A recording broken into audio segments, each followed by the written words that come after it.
YTN 뉴스 FM 뉴스 정면 승부 3부 시작합니다. 더불어민주당이 막바지 공천 작업을 진행하고 있는데요. 이 비례 후보 순번을 결정하는 중앙위원회가 예정돼 있지만 이 청년 비례 선정 과정을 둘러싸고 공정성 논란이 불거져 있는 상황입니다.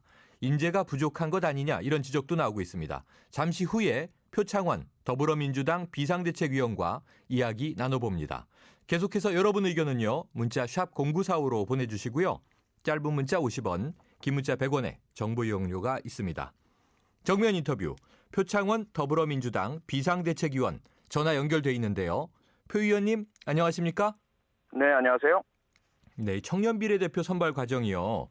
불공정 논란 속에서 중단되지 않았습니까? 네, 이 그렇습니다. 졸속 면접, 자격 박탈, 또 사전 과외 논란까지 불거졌는데요. 그럼 현재 선출은 중단돼 있는 상황인가요? 네, 일단 잠정 중단 상태이고요. 청년 비례대표 선발 과정 자체 그리고 제도의 취지를 되살리는 방안 이런 부분들 심도 있게 논의를 해서 제대로 된 선발을 할 수 있도록 계속 방안 강구 중입니다. 네, 방안을 강구 중이고 그럼 이제 조속히 좀 다시 재개하는 방법이 만들어지면 시작되겠군요. 네네, 그렇습니다. 이게 이 여당과 맞서는 이 야당의 공천 절차 좀 더 투명해야 되는 것 아니냐 이런 지적도 나오고 있는데요. 이 네. 단순히 후보의 자진 사퇴로 끝나서는 안 되는 거 아닙니까? 네, 이번 사안 중에서 특히 이익 충돌 문제가 불거진 부분이 있죠. 네. 예, 비례대표 추천 태스크포스에서 일을 하고 있는 당직자 고위 간부급인데요. 네. 이분이 특정 그 여성 청년 비례대표 예비 후보에게 네네. 그 자기소개서에 대한 첨삭 지도를 한 아하. 이런 의혹이 불거져서요. 이 부분에 대해서는 저희가 강도 높은 감사 감찰을 진행하고 있습니다. 네. 그러면 그래서 네네. 바로 잡을 수 네. 있다고 보세요? 네, 일단 이 사건 자체에 대해서는 진상이 규명될 수 있고 이에 대한 책임을 엄중하게 물을 수 있다라고 저희들은 지금 보고 있습니다. 네. 자, 여당보다는 야당 측이 아무래도 이 청년층의 지지를 더 받는 것으로 이제 전통적으로 알려져 있으니까요. 네. 지금 청년 실업률이 16년 만에 최고인 12.5%를 기록했는데요. 네. 그렇다면 정말 진짜 이 청년 문제를 해결할 수 있는 인물이 필요한 상황이지 않겠습니까? 네, 그렇습니다. 제대로 된 인물 찾아내실 수 있을까요? 네, 찾아내려고 노력을 많이 저희가 하고 있고요. 네. 다만 아쉬운 것이 저희가 청년 비례에 대한 어떤 홍보랄까요? 그리고 당의 청년 당원 혹은 청년위원회를 들어와서 활동할 수 있는 청년들을 좀 많이 확보를 하지 못한 상태였습니다. 네. 네, 그러다 보니까 인재풀 자체가 너무 작았고요. 그래서 말씀하신 것처럼 청년 문제가 대단히 심각한데 청년을 대상자로 보고 기성세대의 시각으로는 잘 풀 수가 없거든요. 네. 그래서 청년의 대표가 들어와서 국회에서 청년의 목소리, 청년의 시각으로 사실은 법도 만들어내고 문제를 해결해내야 하고 그것을 청년 비례대표제의 의미로 뒀었고요. 네. 그런데 취지와 달리 청년의 참여가 그렇게 많이 확보되지 못하고 과정에 이러한 불미스러운 일도 불거지면서 참 저희가 면목이 없습니다. 네. 자, 그런데 또 SNS 상에서요. 주로 이제 이 야당 지지층에서 네. 보이지 않는 손 이야기가 나옵니다. 일종의 이제 음모론 형태로 이제 확산되고 있는데요. 네. 그럼 지금 당내 공천에 개입하고 있을 것으로 많은 사람들이 추정하는 이 보이지 않는 손 안에서 활동하고 계시니까 있습니까?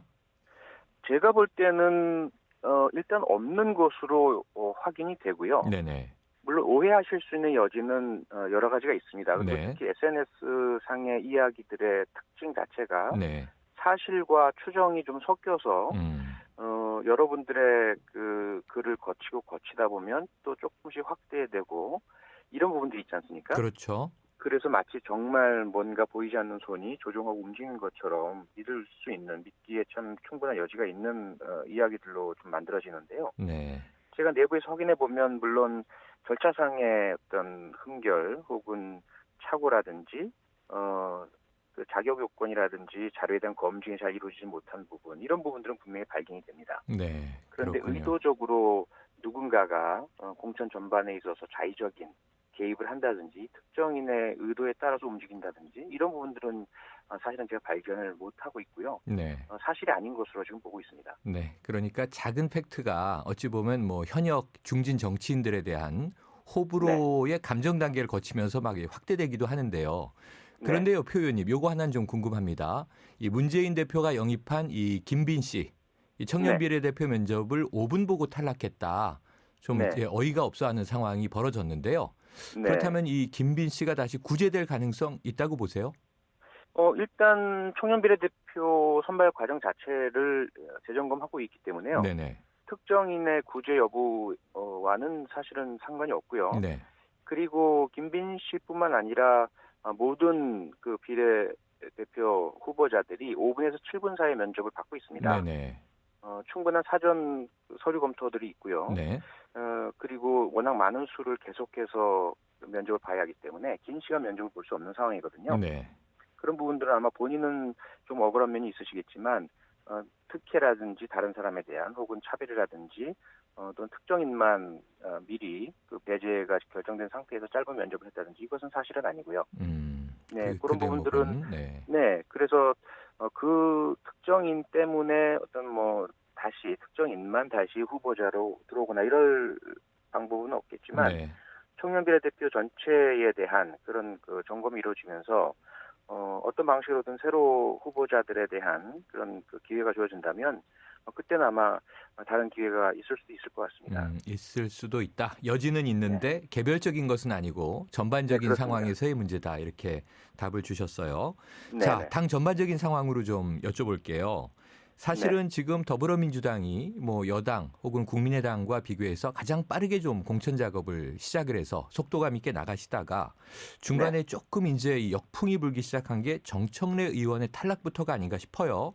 네네. 그래서 이 공천에서 배제된 정청래 의원이 이제 드디어 백의종군 하겠다 이런 입장을 밝히지 않았습니까? 네. 그렇다면 이 현역 의원들의 컷오프 후폭풍이 이제 큰데요. 좀 이 분위기를 잠재우고 당의 분위기를 추스리는 계기 될 수 있을까요? 네, 분명히 될 수 있고요.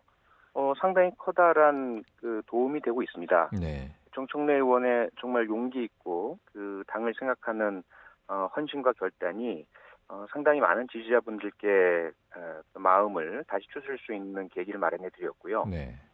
그리고 어쨌건 본인은 정말 억울하시겠지만 결과에 승복하는 공천 과정에서의 어떤 모범적인 정치인으로서의 자세 보여주셨고요. 그 부분이 저희 당으로서는 커다란 힘이 되고 있습니다. 참 감사를 많이 드리고 있습니다. 자, 의원님 이게 이제 좋은 기회로 작용을 하면 더불어민주당 입장에선 참 이게 좋은 계기가 될 것 같은데 그럼에도 불구하고요. 김종인 대표 체제 이후에 탈당 러시가 중단됐었는데 지금 이제 공천에 이제 뚜껑이 열리면서 지금 최근에 다시 이제 전병헌 의원의 탈당도 지금 확실시되고 있고요. 다만 이제 이 국민의당으로 갈 것인지 말 것인지 고민 중이라는 전언이 나오는 가운데 이 정호준 의원, 부자현 의원 벌써 오늘까지 두 분이 더 탈당하고 국민의당으로 또 이적하지 않았습니까? 이런 상황은 좀 어떻게 바라보세요? 뭐 개인의 선택이니까 어쩔 수 없다고 생각이 되고요. 네. 다만 많이 아쉽죠. 네. 처음에 탈당 러시가 일어났을 때도 그랬지만 결국 당에서 정치 생활을 하고 있는다는 것의 의미가 무엇인지 자신에게 유리할 때는 남아있고 불리하면 떠난다면 그것은 당을 기반으로 하는 공당 정치의 모습은 아니다라는 생각이 들고요. 개인 정치를 단지 당의 어떤 옷을 입고 힘을 빌어서 하는 형태라면 이건 좀 구태 정치가 아닌가라는 생각이 듭니다. 네. 그래서 물론 본인이 마음의 상처도 있으시고 억울함도 있으시겠지만 가능하다면 좀 승복을 하시고 정청래 의원의 그 예처럼 당을 위해서 헌신을 해주신다면 분명히 더 큰 정치인으로 성장하실 수 있고 더 좋은 기회가 있지 않을까 그런 커다란 아쉬움을 가지고 있습니다. 네. 그러면은 이제 국민의당으로 가지는 않았지만 지금 이제 탈당 무소속 출마를 또 결심한 세종시의 이해찬 의원 있지 않습니까? 네. 육선의 중진인데 이해찬 의원의 경우에도 이번 탈락에 승복하고 백의종군 했어야 한다 이렇게 생각하시는 쪽인가요? 네, 그렇습니다. 당연하죠. 특히 이해찬 전 의원을 무척 존경하고 좋아했던 한 사람으로서 그런 결정이 너무 아쉽고요. 너무 안타깝고 저희 후배들을 좀 이끌어주시는 모범을 보여주셨으면 좋지 않았을까 많이 아픈 마음으로 지켜보고 있습니다. 네, 자, 이 전략 공천에 대해서 김종인 대표는 정무적 판단이다 이런 이야기도 하셨는데 자, 그런데 문제는 이 현역 의원들을 컷오프한 지역에 대체해서 배치할 인재가 없다 이런 이야기가 나와요. 지금 네. 세종시에 이 박찬호 선수를 이제 영입하려고 했었다라는 보도도 나오지 않았습니까? 그럼 이게 네네. 좀 어찌 보면은 날릴 때 날리더라도 더 강력한 후보를 준비해 놨어야 하는데 이 네. 대목은 좀 이 아쉬운 대목들이 있는데 야권 지지층 입장에서 굉장히 혼란스러울 것이고요. 어떻게 네. 생각하십니까? 네, 너무 아쉽죠. 아쉽고요. 그러니까 저희가 짧은 시간 동안에 그 253개 지역구 전체에 대한 공천 작업을 진행하다 보니까요. 네. 한쪽에서는 전략 지역을 선정을 하고요. 다른 쪽에서는 현역 의원에 대한 평가와 컷오프를 실시하고, 네. 그리고 또 다른 쪽에서는 인재를 영입하고, 또 영입된 인재를 배치하고, 이런 작업들이 사실 전체적으로 모두가 다 유기적으로 이루어지진 못한 측면이 있습니다. 네. 그 부분 너무 아쉽고요. 그래서 가장 이상적인 형태는 그러한 컷오프가 이루어지고 현역 의원들이 배제가 되고, 그래서 비어 있게 된 지역구에 바로 그 이상으로 신선하고 능력 있고 유권자들께서 좋아해 주실 만한 후보를 바로바로 이렇게 선정해 드렸으면 너무나 좋았겠지만, 네. 그 부분이 너무 아쉽고요. 하지만 시차는 좀 있더라도 분명히 적절한 대체 후보들이 투입이 되고 그 후보로 나설 것으로 지금 보고 있습니다. 네. 자, 표 의원님 정치는 신인이십니다. 지금 네. 총선 후보로도 이제 직접 뛰고 계시고 그런데 이제 이 초기에 이 표창원 전 경찰대 교수로 알고 있는 많은 분들은 네. 또 이 강한 보수, 정의로운 보수 아니냐 이런 이제 결을 느끼고 있었는데 지금 네. 야당에 입당하셔서 어떠세요? 좀 결은 맞으세요? 네, 야당이라고 해서 보수와 관계없다라는 건 조금 선입견인 네, 것 네, 같고요. 저희는 사실 중산층과 서민을 대변하는 대안적인 정당이기 때문에 네, 보수적인 전문성과 또 목소리, 힘 이런 부분도 상당히 갖추고 있고요. 네, 또 진보적인 변혁과 또 개혁을 추진하는 목소리도 또 꽤 강하게 갖춰져 있고요. 네, 그 양측이 현재 화학적 결합이 이루어져 있거든요. 서로 네. 협력하고 인정하고.